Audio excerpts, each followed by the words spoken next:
New Year's Eve 2016, a terrorist attack in Istanbul, Turkey, at a nightclub, the Reyna nightclub, kills 39 people and leaves dozens of others wounded. I'm going to talk some about this attack now. We have an article from the BBC just 1 hour ago with some of the details. Many of them will not surprise you, unfortunately. Where they say, at least 39 people, including 16 foreigners, have died in an attack on a nightclub in Istanbul, Turkey's interior minister has said. Süleyman Soylu also revealed police were still hunting for the terrorist who attacked the Reyna nightclub at about 1:30 a.m. local time, 10:30 GMT. For hours after the attack, the authorities had said nothing about the whereabouts of the assailant. Another 69 people were being treated in the hospital. The search for the terrorist continues. I hope the attacker will be captured quickly, God willing, Mr. Soylu said. The Turkish authorities have imposed a media blackout on coverage of the events, but it does not extend to official statements. Istanbul Governor Vasip Sahin earlier revealed a police officer had died in the attack. One attacker was involved, the governor said, while CNN Turk reported he was dressed in a Santa Claus costume. A terrorist with a long-range weapon brutally and savagely carried out this incident by firing bullets on innocent people who were there solely to celebrate the New Year and have fun. Mr. Sahin told reporters at the scene of the upmarket Reyna nightclub in the Ortaköy area on the banks of the Bosphorus. The club was popular not only with Turks but with foreigners as well, according to the BBC's Selin Cirit in Istanbul. She added some eyewitnesses spoke of there being not one but two attackers. There were reportedly as many as 700 people in the nightclub at the time of the attack, some of whom have jumped into the water to escape. The Dogan news agency reported that some witnesses claimed the attackers were speaking Arabic, while Turkish television channel NTV said Special Force police officers were searching the nightclub. U.S. President Barack Obama, who is on holiday in Hawaii, was among the first international leaders to make a statement after being briefed by his team. Wow, good for him. That's a wonderfully so on his game.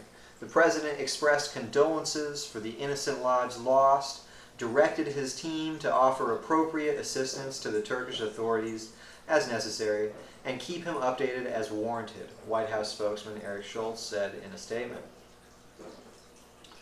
The Turkish government has ordered a temporary media blackout in the wake of the attack, citing security and public order concerns, and this is not the first time such an order has been made. Istanbul was already on high alert with some 17,000 police officers on duty in the city, following a string of terror attacks in recent months. Many were carried out by so-called Islamic State or Kurdish militants. Less than a fortnight ago, a Russian ambassador, Andrei Karlov, was shot dead by off-duty Turkish policeman Mevlut Mert Atlantis as he gave a speech in the capital Ankara in December. After the shooting, the killer shouted the murder was in revenge for Russian involvement in the conflict in the Syrian city of Aleppo. And they go on to have a list here of some recent terrorist attacks in Turkey, which is very unfortunate. 10th of December, twin bomb attack outside a football stadium in Istanbul, kills 44 people. Kurdish militant group claims responsibility. 20th of August, bomb attack on wedding party, kills 30 people.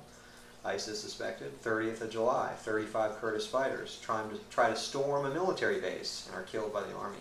28th of June, a gun and bomb attack on Ataturk Airport in Istanbul kills 41 people in an attack blamed on ISIS militants. 13th of March, 17th of February, 28 people died in attacks. And this is just what they came up with for this article quite quickly. Good on the BBC. Well put together article. Of course, this leaves out the enormous amount of attacks carried out by these people in every other country. Let us not forget the attacks on the French people, the German people, the Swedish people, It's really been a string of horrible attacks in recent times in a way that it has not been in the past. And I find it very sad that in my lifetime it's went from, well, let's watch the ball drop on TV to, oh, we should check the news and see, right? See, is everybody okay on New Year's Eve, right? Did something happen? Was a truck driven into my friends over here? Or was this festival bombed? Or, what's the news? Because that's turning into our world now. And whether or not we want to admit it yet, in this culture, there's a war on. There's a war for territory. There's a war for resources. There's a war of ideas. A lot of them, a lot of differing wars. But one of the main wars going on right now is a cultural war where there's an invading culture that, for a variety of reasons, some very clear and religious, want to take over. They just want more. They want more land. They want more space. I can empathize and understand, really. People want more for their own and their family and people like them and their tribe and their village. But these people want to take over Europe, and you can watch this stuff on YouTube. You guys can find the imams and the leaders of these religions talking about how they want to outbreed us, how they want to come in and take over our countries and take back Europe. And when you look into history, you see that this is not new either. Right? We had the Crusades, not out of nowhere because white people are just so evil and we want to go beat up brown people occasionally. That's maybe the narrative you've been sold. But the Crusades are actually a territorial fight, largely. Moral failings on both sides, but ultimately they wanted the land, we wanted the land. Can't blame either party, but it's a fight. And so you have to choose. There's no easy, soft answer because they are not willing to just live peacefully side by side unless perhaps you accept Sharia law and bow down and touch the floor with your head 3 times a day. Wear a veil if you're a woman when you go out. Have a male chaperone. You probably shouldn't drive, right?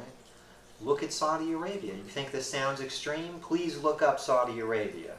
Go to Wikipedia, see what the laws are like in Saudi Arabia. Understand that Hillary Clinton's campaign was financed hugely by Saudi Arabia. Go fact check me, look that up. How much money did Saudi Arabia give to Hillary Clinton's campaign? And there's a lot of power and influence right now thrown at a lot of different things in our world and in our country, in Western countries especially, that's fighting for one side of this culture war. And just one of the many facets of that is actual physical violence in the form of terrorist attacks. Another facet of that is really tied in is the corruption of our politics, where leaders like Angela Merkel in Germany, and luckily not Hillary Clinton, but she attempted, Hillary Clinton in America, and the far left-wing parties everywhere in the UK and in Canada and in all these countries that are trying to ruin what those societies have created. And that's what the terrorists are trying to do too. They hate your society, they prefer their society, and they're not ashamed to say it, and they're willing to fight for it. Are you willing to fight for your society in 2017? Let's find out. It's pretty good. I like that a lot.